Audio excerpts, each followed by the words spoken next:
Selamat datang di video tutorial pembelajaran komputer akuntansi. Pada kesempatan kali ini, kita akan mempelajari cara mengentri transaksi pembelian.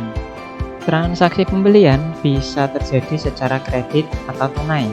Selain itu juga bisa ada retur pembelian. Yang pertama kita pelajari adalah transaksi pembelian tunai atau kredit. Menu yang digunakan adalah purchase, enter purchase.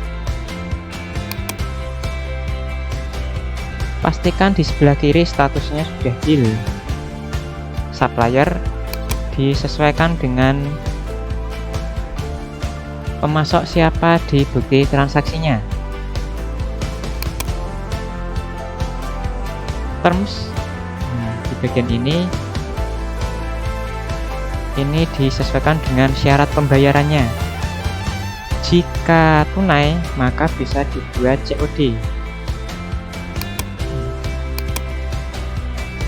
Tapi jika secara kredit, disesuaikan dengan termin pembayarannya. Teks inklusif, centangannya kita hilangi saja.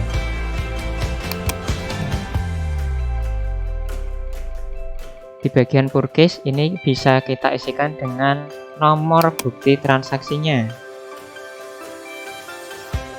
Date, nah ini kita isikan dengan tanggal di bukti transaksi. Lalu kita ke bagian tabelnya, bagian bawah ini.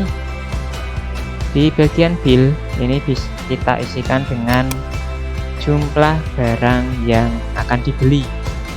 Misal ada 100 barang, kita isikan 100. Setelah itu kita tab di bagian item number.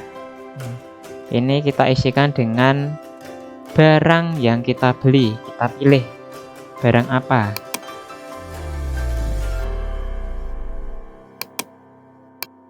Misal seperti ini. Nanti di bagian description akan keluar sendiri. Bagian price, nah kita isikan dengan harga belinya. Misal satuannya 10.000. Total akan keluar sendiri dari hasil perkalian bill dengan price-nya. Pajak, di bagian teks akan menyesuaikan dengan kode pajak yang digunakan.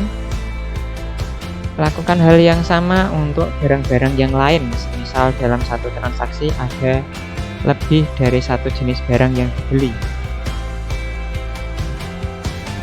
Setelah itu, di bagian subtotal ini disesuaikan dengan di bukti transaksi. Apakah sudah sama atau belum? Break, ini jika ada beban angkut bisa diisi di bagian break. Tax, nah ini pajak disesuaikan juga dengan di bukti transaksinya. Apakah nominalnya sudah sama atau belum? Yang terakhir di bagian total amount-nya. Ini ada total dari keseluruhan. Dicek juga dengan di bukti transaksi apakah sudah sama atau belum. Poin terakhir adalah ketika transaksi pembelian ini secara tunai, maka P2D-nya diisi juga karena langsung dibayar, dilunasi.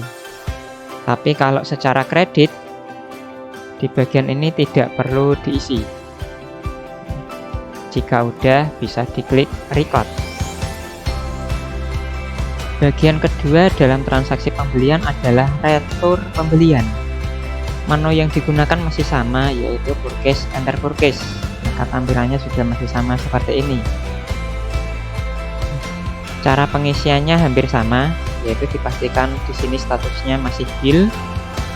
Suppliernya dipilih kepada pemasok mana kita kembalikan barangnya.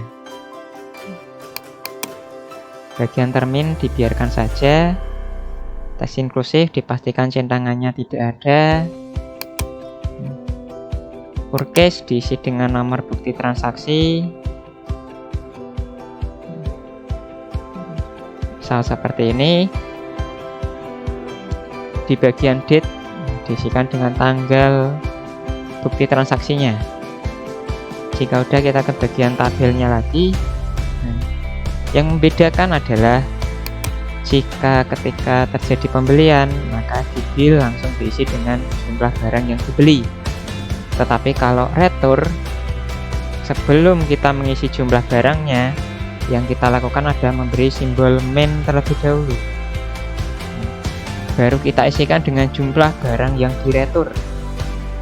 Semisal yang diretur ada 5, maka di sini diisi main 5. Jika hanya 1 ya, main 1. Sebagai contoh main 10, jadi ini yang diretur ada 10 barang. Tab di item number, dipilih barang mana yang diretur, persediaan bagian mana yang diretur.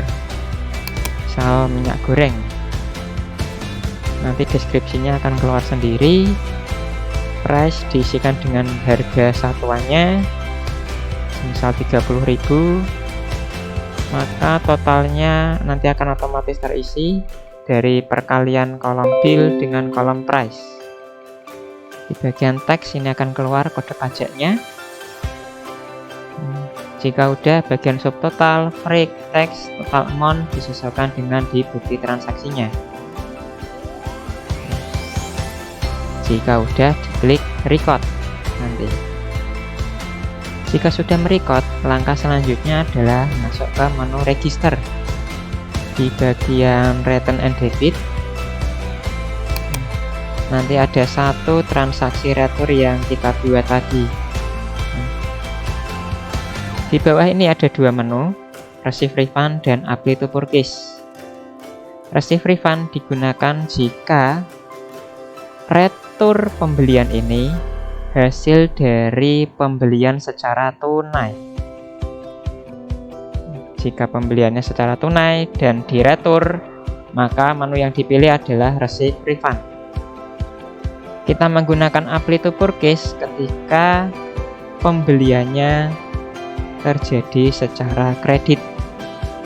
Ketika ada transaksi pembelian secara kredit, terus ada retur, maka menu yang digunakan adalah apply to purchase. Langkah selanjutnya adalah menyesuaikan dengan data yang ada di bukti transaksinya. Demikian video tentang mengentry transaksi pembelian. Semoga kalian bisa lebih memahami penggunaan aplikasi Mayot. Saya akhiri cukup sekian dan terima kasih.